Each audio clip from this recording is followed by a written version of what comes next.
Hey there, fellow podcast enthusiasts. Welcome back to the Curio Flow Show.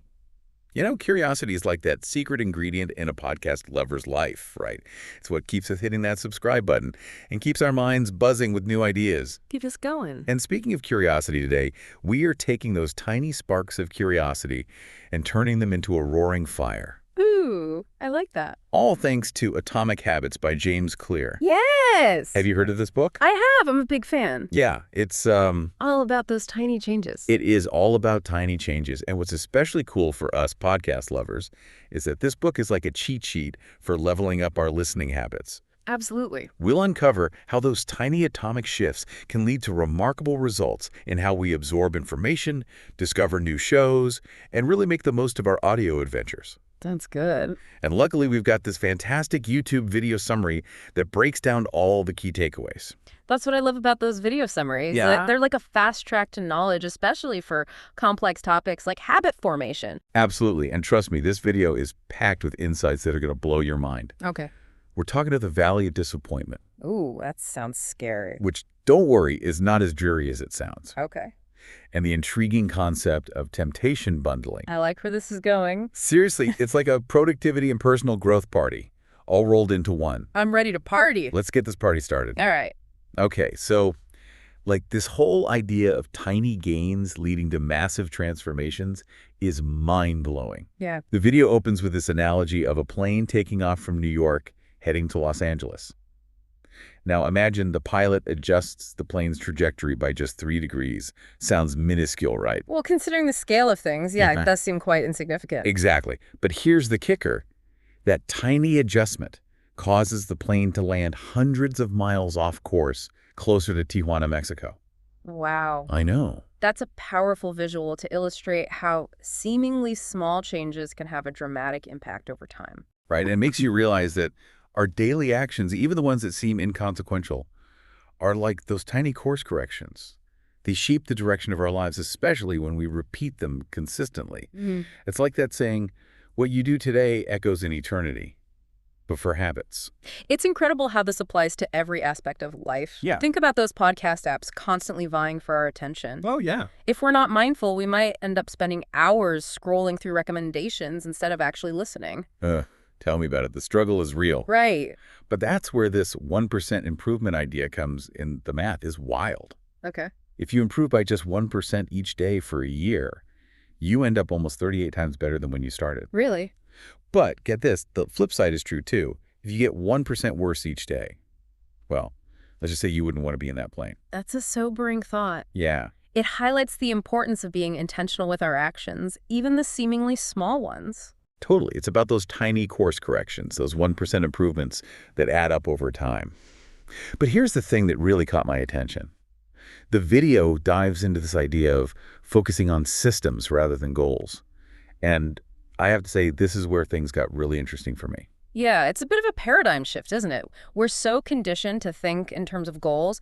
I want to finish all the podcasts in my queue. I want to be a master of productivity. I want to win Podcast Listener of the Year. Okay, maybe that last one's just me, but you get the idea. I feel you. But I get it. Goals give us direction. right. But it's the systems that really get us there, right? So instead of saying, I'm going to listen to 500 hours of podcasts this year, Which let's be honest, sounds a little daunting. it does sound a bit overwhelming. So instead of that, we focus on building a system that supports consistent listening. Maybe setting aside a specific time each day, creating a cozy listening nook, or joining a podcast club. I like it. It's about creating an environment that fosters our audio passion. I think the beauty of systems is that they remove the pressure of constantly chasing a specific outcome and allow us to enjoy the process itself. Right. It's less about the destination and more about creating a journey that keeps us engaged and excited about exploring the vast world of podcasts. Love it. But let's be real, building systems is great and all. Yeah. But what happens when we hit a slump? We're all gung-ho about our new podcast habits, and then life throws a curveball, and suddenly we're back to our old ways, mindlessly scrolling through social media instead of feeding our curious minds. What do we do then?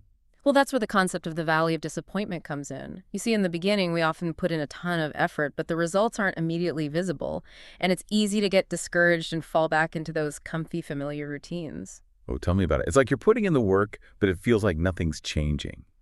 You start questioning everything. Yeah. And that's when those old comfy habits start creeping back in. Exactly, but the key is understanding that this valley, this dip in motivation, is a natural part of the process. The video uses a great analogy. It's like planting a seed. I don't see the sprout right away, but that doesn't mean it's not growing beneath the surface. It takes time, consistent nurturing, and a little bit of faith. So how do we keep watering those seeds, especially when the initial excitement fades? Mm-hmm. Because we all know that new year, new me energy doesn't last forever.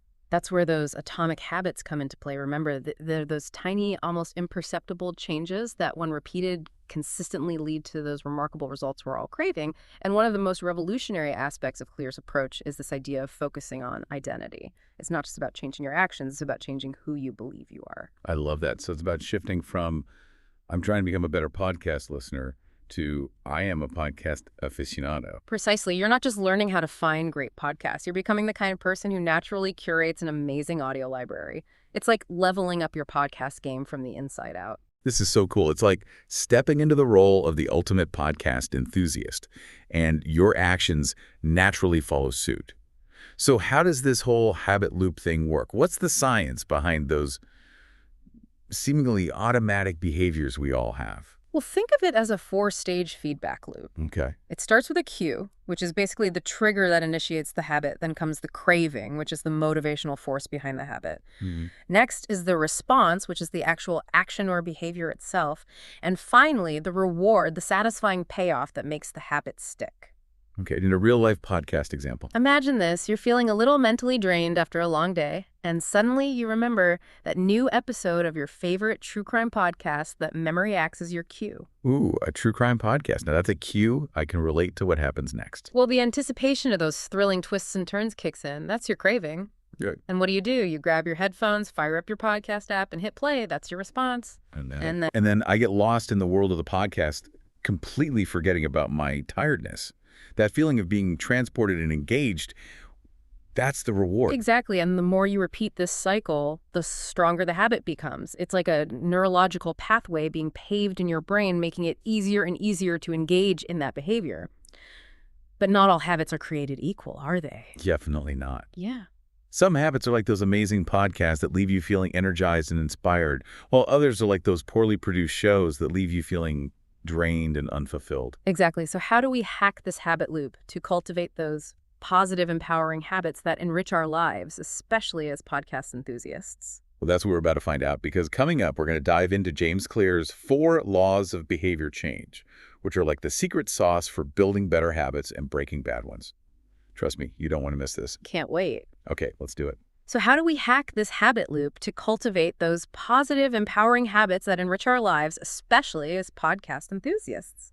Well, that's what we're about to find out, because we're going to dive into James Clear's 4 laws of behavior change, which are like the secret sauce for building better habits and breaking bad ones. I'm ready. Trust me, you don't want to miss this. Okay, let's do it.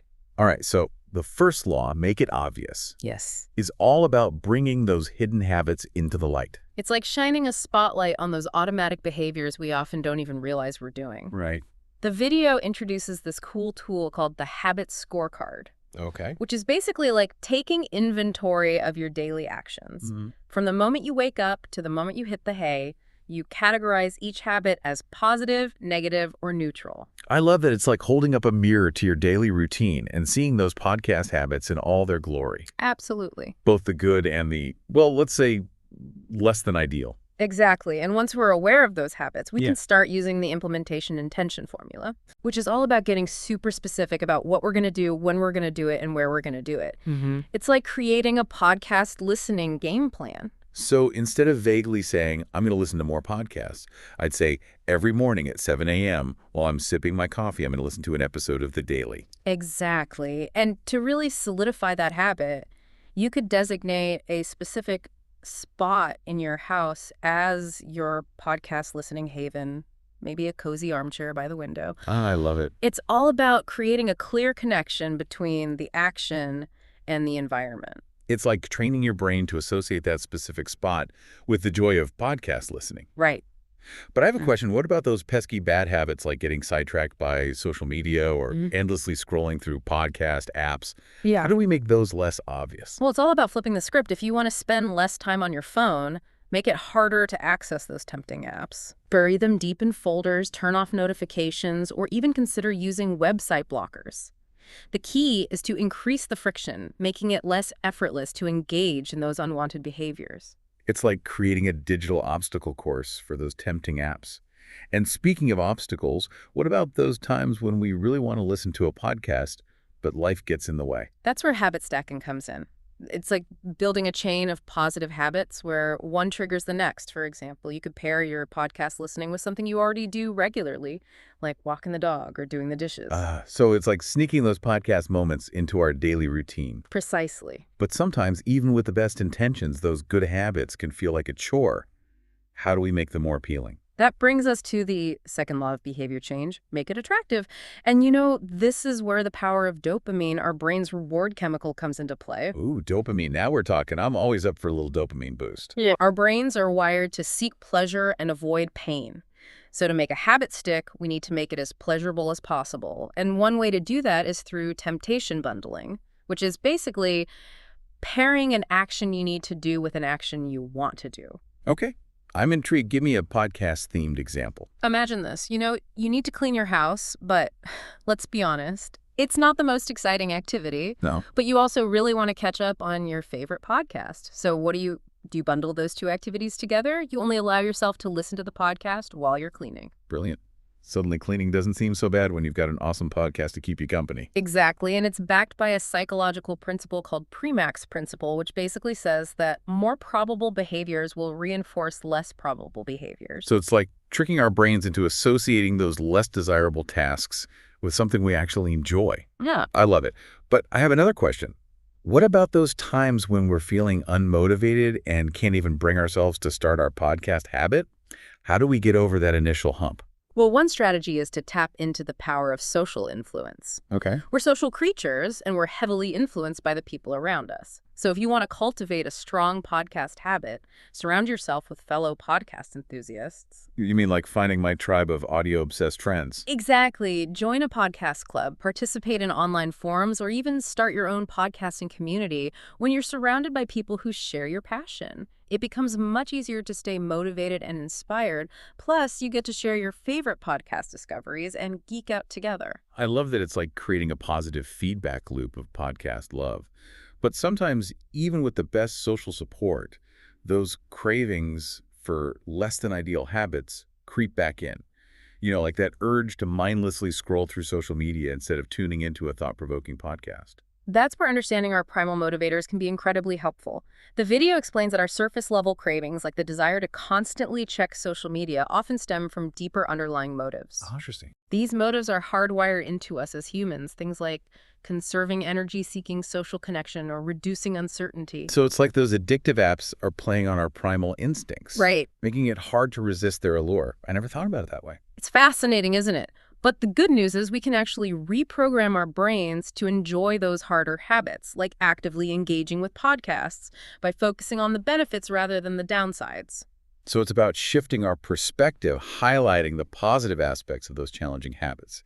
Give me an example. Instead of thinking, oh, I have to listen to this educational podcast, try reframing it as, I'm excited to expand my knowledge and discover new perspectives on this topic. So it's all about finding that positive association, that spark of excitement that makes you eager to engage with the habit. But I'm curious, even when we're motivated and excited, life can get in the way.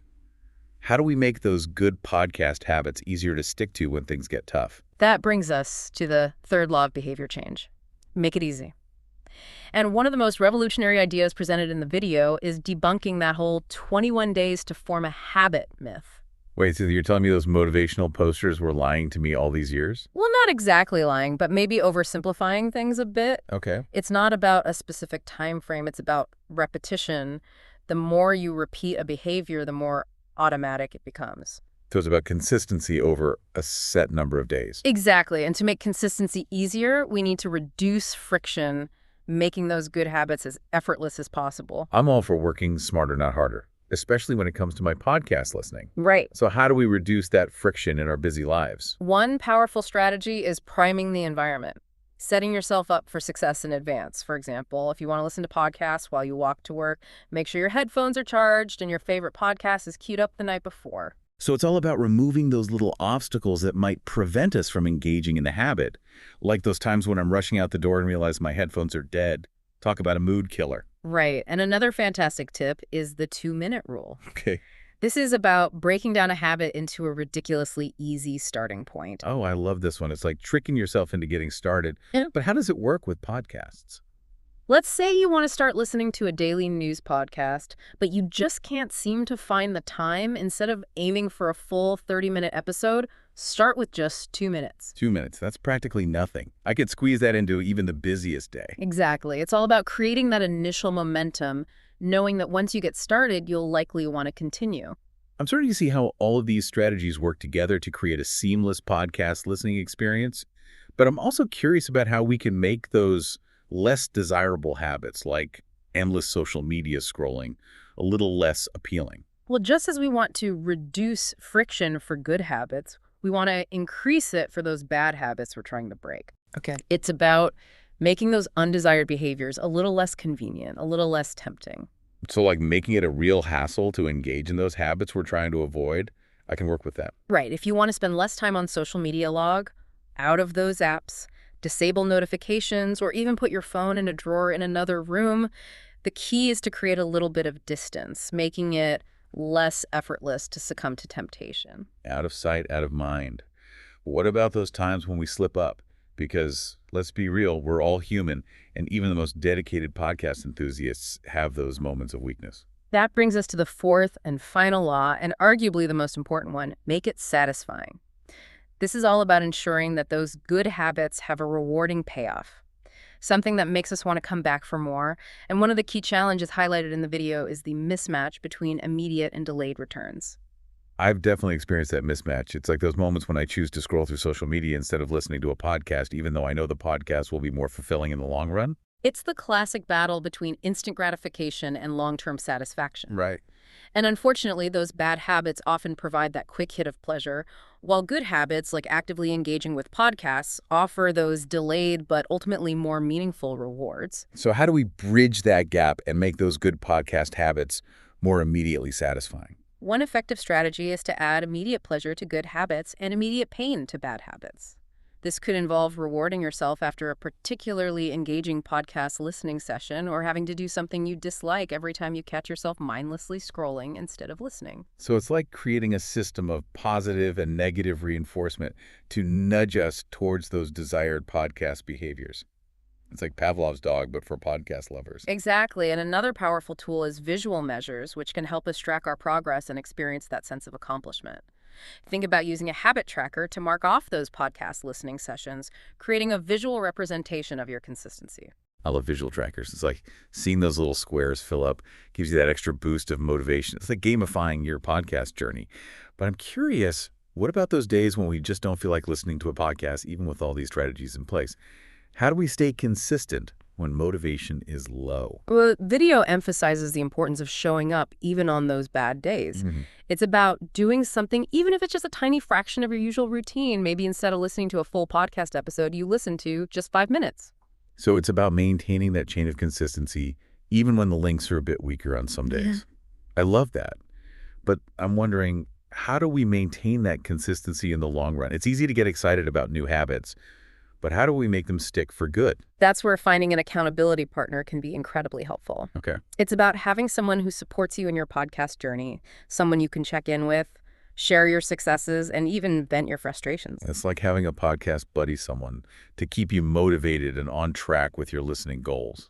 Exactly. And another powerful tool is creating a habit contract, a formal agreement outlining your commitment to your podcast habit and the consequences for not following through. Ooh, a contract. Now we're getting serious. But I can see how making those commitments concrete can help us stay accountable. It's all about leveraging those external motivators to reinforce our internal desires. I love it. And now that we've explored those 4 laws of behavior change, Yeah. get ready for some real-life inspiration, because we're going to dive into how the video creator applied these concepts to their own life, transforming their workout routine, their reading habits, and even their relationship with social media. Trust me, you won't want to miss this. Sounds fascinating. So are you ready to hear how this all works in the real world? I am. Let's do it. So the YouTube video we're referencing today, Yeah. the host actually walks us through how they personally use these strategies to change a few different areas of their own life.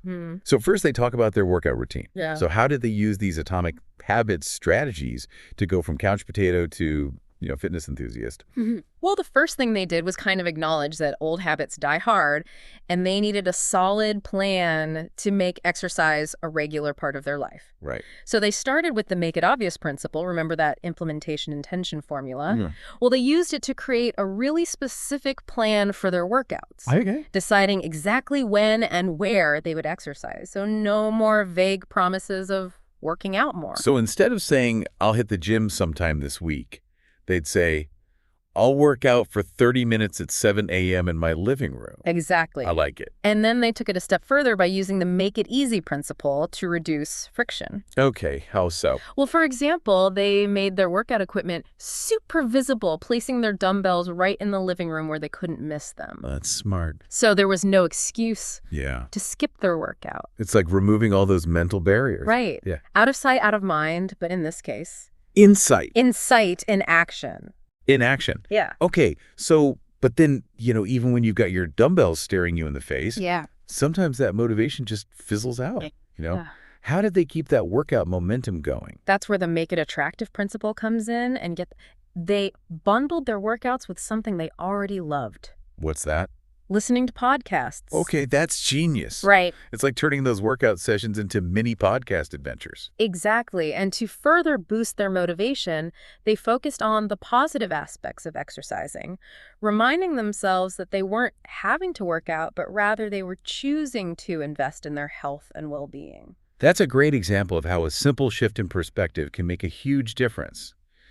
But I'm curious, how did they go from those initial bursts of motivation to making exercise a regular part of their life? That's where the make it easy principle came in. Okay. They started small, using that brilliant 2-minute rule, initially focusing on simply getting dressed and doing a few stretches. 2 minutes. Yeah. That's such a great reminder that we don't need to start with those grand sweeping changes. It's about those tiny steps that build momentum over time. Absolutely. I'm into it.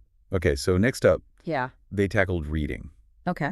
And this one really resonated with me because I'm a big reader myself. Me too. But, it's so easy to get caught up in other things and let reading fall by the wayside. So I was super curious about how they apply the atomic habits to this area. Well, they faced a common challenge, which was finding the time to actually sit down and read. Oh, yes. Especially with so many other things competing for their attention. Especially podcasts. Especially podcasts, exactly. So to overcome this obstacle, they used habit stacking, Okay. linking their reading to another enjoyable activity, their morning coffee ritual. I love that it's like turning that morning coffee break into a moment of literary bliss. It is, and they didn't stop there. They also used a visual measure to track their progress, marking off each book they finished on a chart. I love that. It's like a visual reminder of all those literary adventures you've embarked on. It's like creating a bookshelf of accomplishment. I like that. Okay, so last, but certainly not least, let's talk about social media, Okay, the big one. the elephant in the room. Yeah. So, the social media is like this constant companion in our lives, but it can also be a major distraction, especially when we're trying to cultivate those healthy podcast listening habits. Definitely. So how do they tackle this beast using the Atomic Habits principles? Well, they decided to get radical and actually deleted all those tempting social media apps from their phone. Wow, that's dedication. I admire their commitment to creating a distraction-free environment. Yeah. But I'm curious, how did they resist the urge to reinstall those apps or check social media on their computer? Well, they used a few different strategies. Okay. First, they used a clever reprogramming technique. Focusing on the less glamorous aspects of excessive social media use, they reminded themselves that they wanted to be a creator, not just a consumer of content, and they channeled that energy into more fulfilling activities like listening to podcasts. So it's about shifting our focus from passive scrolling to active engagement. I love that. Yeah. Okay, so what else? They also implemented a simple but effective strategy. They physically removed their phone from their workspace, placing it in a drawer in another room. Out of sight, out of mind. It's like creating a physical barrier between yourself and those tempting digital distractions. Right, and to really hold themselves accountable, they even enlisted their partner as their accountability partner, agreeing to pay a penalty every time they were caught using social media during work hours. Wow. Talk about high stakes. It's like putting your money where your mouth is. But I can see how having that external accountability can be a powerful motivator. And what's really inspiring about all these examples is the emphasis on mindset. The video creator really highlighted the importance of embracing setbacks as part of the process. They talked about that valley of disappointment, that period where you're putting in the effort but not yet seeing the results. It's so easy to get discouraged during that phase. But they emphasized the importance of perseverance, reminding us that those small, consistent actions will eventually lead to those remarkable results. It's about trusting the process and believing in the power of those atomic habits. And I think what makes this whole approach so powerful is that it's not just about changing our behaviors. It's about changing our beliefs about ourselves. Yeah, it's about that identity transformation, that shift from I'm trying to be to I am. It's about aligning our actions with our aspirations. And as we've been diving into these atomic habits, I've been thinking about how they extend far beyond those specific examples we've discussed. These principles can be applied to any area of life where we want to create positive change. Definitely. Whether it's improving our relationships, boosting our productivity, or pursuing our creative passions, those 4 laws of behavior change provide a framework for success. It's about becoming the architects of our own lives, shaping our habits, and ultimately shaping our destinies. So, dear listener, as we wrap up this Curio Flow Show episode, we're curious, what's one habit that you're feeling inspired to work on? It could be something big or something small.